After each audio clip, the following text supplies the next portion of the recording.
बहुत ज्यादा सोचना यह एक ऐसी अवधारणा है जो हम में से बहुत से लोगों के लिए बहुत परिचित है। हम सभी इस स्थिति से गुजरे हैं, रात में जागते हुए, बातचीत को दोहराते हुए, भविष्य के बारे में चिंता करते हुए और अपने फैसलों पर दोबारा विचार करते हुए।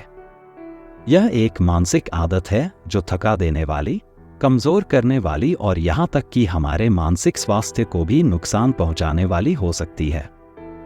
मुझे यकीन है कि आप में से बहुत से लोग अपने विचारों में फंसे होने की भावना से संबंधित हो सकते हैं, अपने दिमाग में लगातार चल रही बातचीत से बच नहीं पाते। यह आपके हाथों में पानी को पकड़ने की कोशिश करने जैसा है। जितना ज्यादा आप पकड़ते हैं, उतना ही यह फिसलता जाता है, जिससे आप चिंतित, तनावग्रस्त और आगे क्या करना है इस बारे में अनिश्चित महसूस करते हैं। सच तो यह है कि बहुत ज्यादा सोचना हमारी खुशी और सफलता के लिए एक बड़ी बाधा हो सकती है। यह अनिर्णय, चिंता और हमेशा फंसे रहने की भावना को जन्म दे सकता है। और फिर भी इसके नकारात्मक प्रभाव के बावजूद हम अक्सर नकारात्मक सोच के इस चक्र से मुक्त होने के लिए संघर्ष करते हैं। लेकिन आज मैं आपके साथ एक ऐसी कहानी साझा करना चाहता हूं जो इस समस्या का एक शक्तिशाली समाधान प्रस्तुत करती है। यह एक बौद्ध कथा है जो सदियों से चली आ रही है, और यह ऐसी है जिसमें हमारे सोचने के तरीके और अंततः हमारे जीने के तरीके को बदलने की क्षमता है। पहाड़ों में बसे एक छोटे से गांव में काइटो नाम का एक युवक रहता था। काइटो एक चिंताग्रस्त व्यक्ति था। वह मौसम से लेकर अपने रिश्तों तक हर चीज के बारे में चिंतित रहता था, और यहाँ तक कि सबसे छोटे काम भी उसे परेशान करते थे। एक दिन उसने गांव के बाहरी इलाके में रहने वाले एक बुद्धिमान बूढ़े भिक्षु से ज्ञान की तलाश की।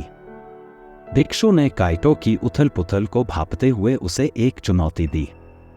उसने काइटो से कहा कि वह गांव से होकर बहने वाली नदी पर जाए और अपने हाथों में पानी पकड़ने की कोशिश करे। काइटो उलझन में था, लेकिन उसने वैसा ही किया जैसा उसे बताया गया था। बेशक पानी उसकी उंगलियों से फिसल गया और वह खाली हाथ भिक्षु के पास लौट आया। भिक्षु मुस्कुराया और काइटो से फिर से प्रयास करने को कहा। इस बार काइटो सफल होने के लिए दृढ़ था। वह हर दिन नदी पर जाता था, पानी को अपने हाथों में पकड़ने की कोशिश करता था, लेकिन चाहे वह कितनी भी कोशिश कर ले, वह उसे पकड़ नहीं पाता था। ऐसा लगता था जैसे पानी उसका मजाक उड़ा रहा हो, हमेशा उसकी पहुंच से दूर रहता हो। काइटो की यात्रा में निर्णायक क्षण तब आया जब उसे एहसास हुआ कि वह गलत चीज पर ध्यान केंद्रित कर रहा था। वह पानी को समझने की कोशिश नहीं कर रहा था, वह उसे नियंत्रित करने की कोशिश कर रहा था। और उस पल में उसने खुद को जाने दिया। उसने पानी को पकड़ने की कोशिश करना बंद कर दिया और बस खुद को उस पल में मौजूद रहने दिया। जब काइटो नदी के किनारे खड़ा था, नियंत्रण की अपनी जरूरत को छोड़ते हुए, उसने महसूस किया कि उसके ऊपर शांति की भावना छा गई है। ऐसा लगा जैसे उसकी चिंताओं का बोझ हट गया हो और अपने जीवन में पहली बार वह वास्तव में आजाद महसूस कर रहा था। उस दिन से काइटो एक बदले हुए व्यक्ति के रूप में गांव लौटा। उसकी चिंताएं गायब हो गई थीं, उनकी जगह स्पष्टता और उद्देश्य की भावना ने ले ली थी। काइटो की कहानी एक शक्तिशाली अनुस्मारक है कि हमारे विचार नदी के पानी की तरह हैं। वे लगातार बहते रहते हैं, बदलते रहते हैं और हमारी उंगलियों से फिसलते रहते हैं। और जितना अधिक हम उन्हें समझने की कोशिश करते हैं, उतना ही वे हमसे दूर होते जाते हैं।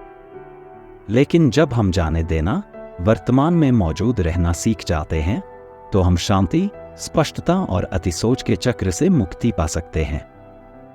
तो अगली बार जब आप खुद को नकारात्मक विचारों के चक्र में फंसा हुआ पाएं, तो काइटो और नदी को याद करें।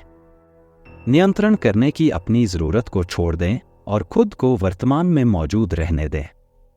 आप कभी नहीं जानते, हो सकता है आपको वह शांति और स्पष्टता मिल जाए जिसकी आप तलाश कर रहे थे। क्या आपने कभी अतिसोच या चिंता से संघर्ष किया है? नीचे टिप्पणियों में अपने अनुभव मेरे साथ साझा करें। और यदि आप माइंडफुलनेस और अतिसोच को रोकने के तरीके के बारे में अधिक जानना चाहते हैं तो सदस्यता लेना सुनिश्चित करें और अधिक जानकारीपूर्ण सामग्री के लिए अधिसूचना घंटी को दबाएं।